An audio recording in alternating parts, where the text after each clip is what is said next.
कभी सोचा है कि जब कोई गेंद फेंकी जाती है तो वो जो रास्ता बनाती है या फिर सैटेलाइट डिश का जो शेप होता है वो ऐसा ही क्यों होता है? इन खूबसूरत कर्व्स के पीछे ना एक कोड छिपा है, एक मैथमेटिकल लैंग्वेज। आज हम उसी कोड को अनलॉक करने वाले हैं। इसका नाम है द्विघात समीकरण या क्वाड्रेटिक इक्वेशन। और इसे किसी बोरिंग मैथ्स प्रॉब्लम की तरह नहीं, बल्कि एक ऐसे पावरफुल ब्लूप्रिंट की तरह देखेंगे जो हमारे चारों ओर की दुनिया को शेप देता है। तो चलिए शुरू करते हैं। सबसे पहले समझेंगे कि आखिर ये द्विघात समीकरण है क्या। फिर इसे सॉल्व करने के 3 अलग अलग टूल्स देखेंगे। एक मज़ेदार शॉर्टकट भी है जिसे विविक्त कर कहते हैं, वो भी सीखेंगे। और आखिर में ये देखेंगे कि ये सारा मैथ्स असल में हमारी दुनिया को कैसे बनाता है। तो सबसे पहला सवाल, आखिर ये द्विघात समीकरण है क्या चीज? देखिए, जब भी हम ऐसा कोई परफेक्ट यू शेप का कर्व देखते हैं जिसे पैराबोला या परवलय कहते हैं, तो उसके पीछे एक मैथमेटिकल लॉजिक होता है। ये कोई रैंडम शेप नहीं है, इसे एक बहुत ही सटीक इक्वेशन कंट्रोल करती है।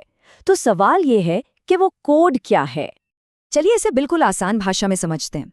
इसके दिल में या कहें इसके कोर में एक ऐसा इक्वेशन है जहां एक नंबर को उसी से मल्टीप्लाई किया जाता है, मतलब उसका स्क्वायर किया जाता है।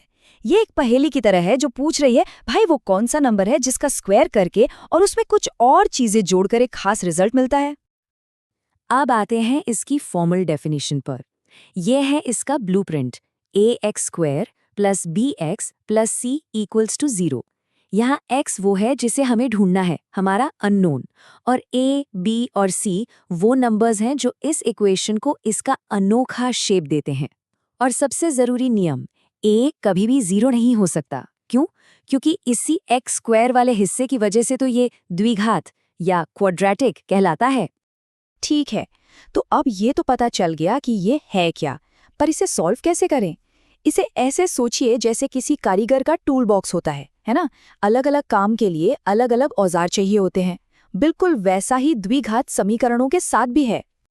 हमारा पहला टूल है फैक्टराइजेशन, यानी गुणनखंडन। ये एक क्विक रिंच की तरह है।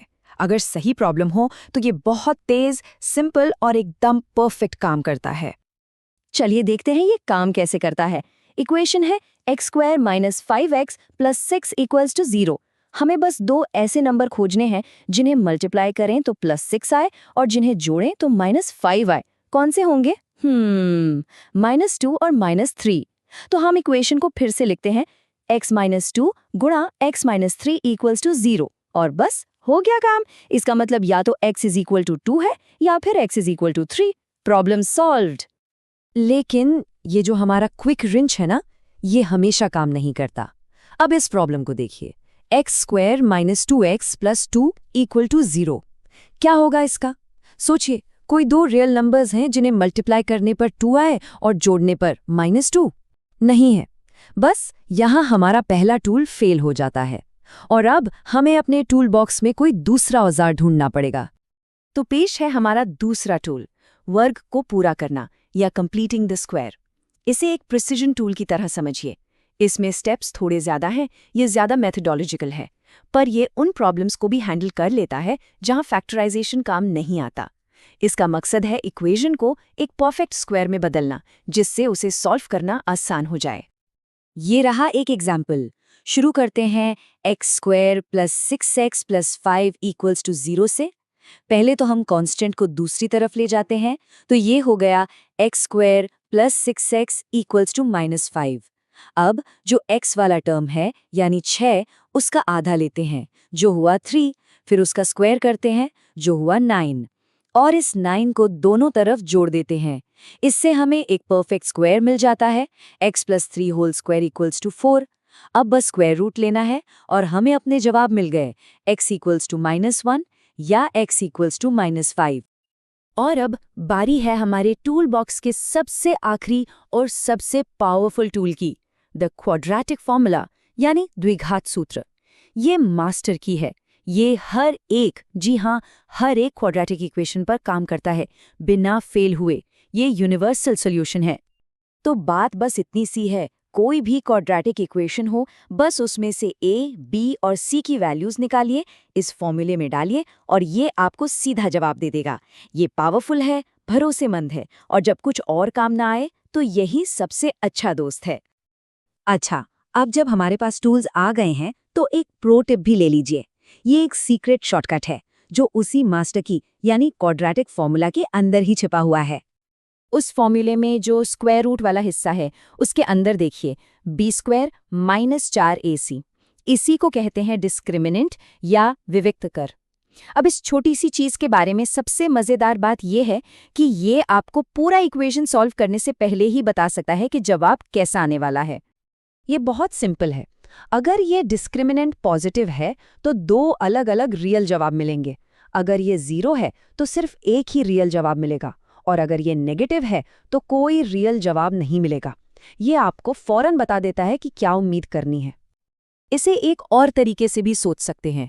ये डिस्क्रिमिनेंट हमें बताता है कि इक्वेशन का ग्राफ एक्स एक्सिस को कितनी बार काटेगा। 2 जवाब का मतलब है ग्राफ 2 जगह काटेगा। 1 जवाब का मतलब है ग्राफ सिर्फ एक जगह टच करेगा और कोई रियल जवाब नहीं का मतलब है कि ग्राफ एक्स एक्सिस को छुएगा ही नहीं। ठीक है, तो अभी तक हम इक्वेशन सॉल्व कर रहे थे। अब जरा आगे बढ़ते हैं और उस शेप को समझते हैं जो ये इक्वेशंस बनाते हैं। अब हम अलजेब्रा को ज्योमेट्री से जोड़ने जा रहे हैं, ब्लूप्रिंट से एक मास्टरपीस तक। ये इतना आसान है कि यकीन नहीं होगा। बस इक्वेशन की सबसे पहले टर्म a पर नजर डालिए। अगर a पॉजिटिव है तो पैराबोला एक स्माइल की तरह ऊपर की तरफ खुलेगा और अगर a नेगेटिव है तो ये एक उदास चेहरे की तरह नीचे की तरफ खुलेगा। बस इतनी सी बात से आपको ग्राफ का बेसिक शेप तुरंत पता चल जाता है। हर पैराबोला में कुछ खास पॉइंट्स होते हैं, जैसे कि वर्टेक्स जो उसका सबसे ऊंचा या सबसे नीचा पॉइंट होता है। फिर होती है एक्सिस ऑफ सिमेट्री जो उसे बिल्कुल बीच से 2 बराबर हिस्सों में बांटती है। और कनेक्शन देखिए, जो एक्स इंटरसेप्ट्स हैं यानी जहां ग्राफ एक्स एक्सिस को काटता है, वो वही सॉल्यूशंस है जो हम इतनी देर से ढूंढ रहे थे। और वाई इंटरसेक्ट, वो तो बस इक्वेशन में सी की वैल्यू है। सब कुछ जुड़ा हुआ है। तो सवाल ये है कि ये सब मैथ्स इतना जरूरी क्यों है? क्योंकि ये सिर्फ किताबों में नहीं है। क्वाड्रेटिक इक्वेशंस हर जगह हैं, हमारे चारों तरफ की दुनिया को डिस्क्राइब कर रही हैं। जब कोई गेंद फेंकी जाती है तो उसका रास्ता एक पैराबोला होता है। पुलों की जो मेहराब होते हैं या सैटेलाइट डिश, उन्हें मजबूती और सही फंक्शन के लिए इन्हीं क्वाड्रेटिक कर्व्स का इस्तेमाल करके बनाया जाता है। बड़ी बड़ी कंपनियां इन्हें मैक्सिमम प्रॉफिट या मिनिमम कॉस्ट निकालने के लिए इस्तेमाल करती हैं। ये मैथ्स असली ठोस प्रॉब्लम्स को सॉल्व करता है। यहाँ एक बहुत बढ़िया एग्जाम्पल है। मान लीजिए एक रेक्टेंगल है जिसका पेरीमीटर 20 यूनिट्स है। अब सवाल ये है कि इसका सबसे बड़ा एरिया कैसे मिलेगा। एक क्वाड्रेटिक इक्वेशन बनाकर हम ये साबित कर सकते हैं कि मैक्सिमम एरिया तभी मिलेगा जब उसकी लंबाई और चौड़ाई बराबर हो, मतलब जब वो एक परफेक्ट स्क्वायर हो। ये सिर्फ थ्योरी नहीं है, ये एक ऑप्टिमाइजेशन प्रॉब्लम है जिसे क्वाड्रेटिक इक्वेशन ने हल किया है। तो अगली बार जब कोई पानी का फव्वारा देखे या किसी पुल के नीचे से गुजरे या बस एक गेंद को हवा में जाते हुए देखें, तो एक पल के लिए रुककर सोचिएगा, अब इसके पीछे का कोड पता चल गया है। तो सवाल ये है कि इस नई जानकारी के साथ अब अपनी दुनिया में इन यू शेप्स को किस अलग नज़र से देखा जाएगा।